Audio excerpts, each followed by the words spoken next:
दोस्तों, पूर्वांचल की सियासत में अब एक नई जंग खुलकर सामने आती दिख रही है। जौनपुर के बाहुबली नेता धनंजय सिंह ने अब अपने सबसे बड़े सियासी प्रतिद्वंदी ब्रिजेश सिंह को उन्हीं के मैदान में घेरने की तैयारी शुरू कर दी है। संकेत साफ है और संदेश भी बिल्कुल स्पष्ट है। जिस अंदाज में कभी ब्रिजेश सिंह अपने विरोधियों को उनके ही इलाके में चुनौती देते रहे, अब उसी राह पर धनंजय सिंह भी आगे बढ़ते दिखाई दे रहे हैं। इसकी पहली तस्वीर हाल के दिनों में उनके लगातार बढ़ते धार्मिक दौरों में देखने को मिली।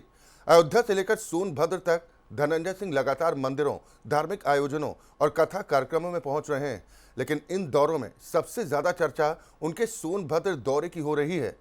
12 जून को धनंजय सिंह सोनभद्र पहुंचे, वहां श्रीराम कथा में शामिल हुए, संतों का आशीर्वाद लिया और फिर सोशल मीडिया प्लेटफॉर्म एक्स पर अपनी यात्रा की जानकारी साझा की।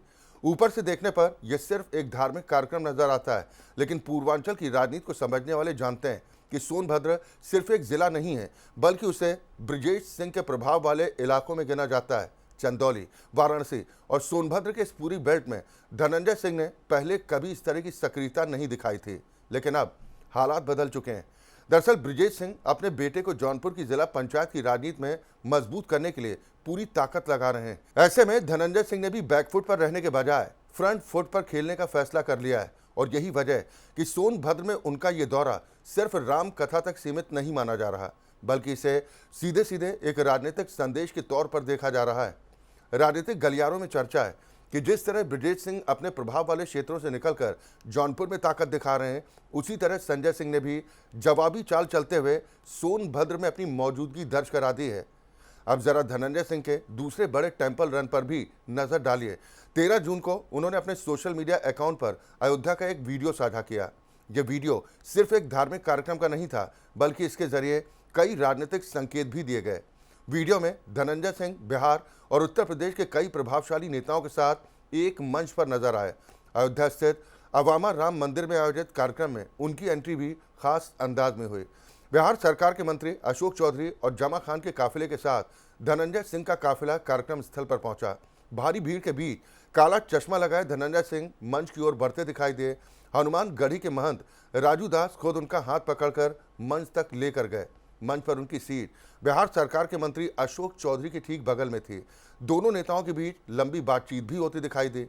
कुछ देर बाद उत्तर प्रदेश सरकार के कृषि मंत्री सूर्य प्रताप शाही भी मंच पर पहुंचे और उन्होंने भी धनंजय सिंह के साथ चर्चा की।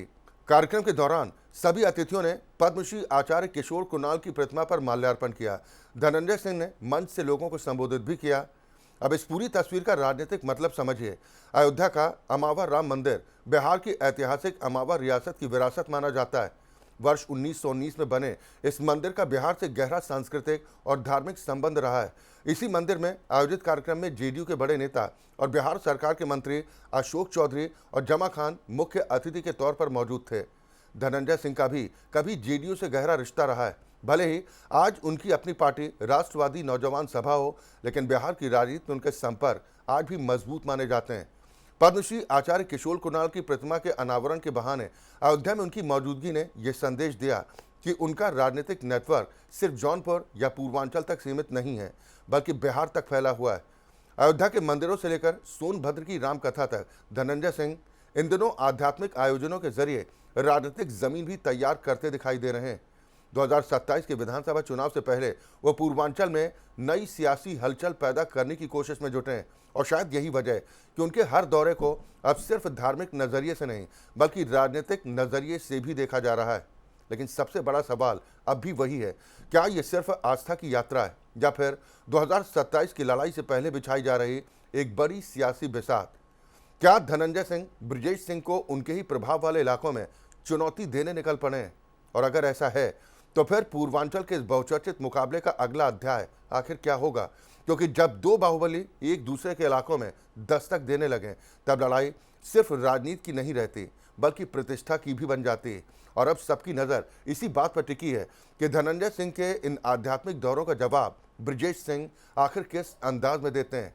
क्योंकि पूर्वांचल की राजनीति में शुरू हुई ये नई शय और मात की लड़ाई आने वाले दिनों में और भी दिलचस्प होने वाली।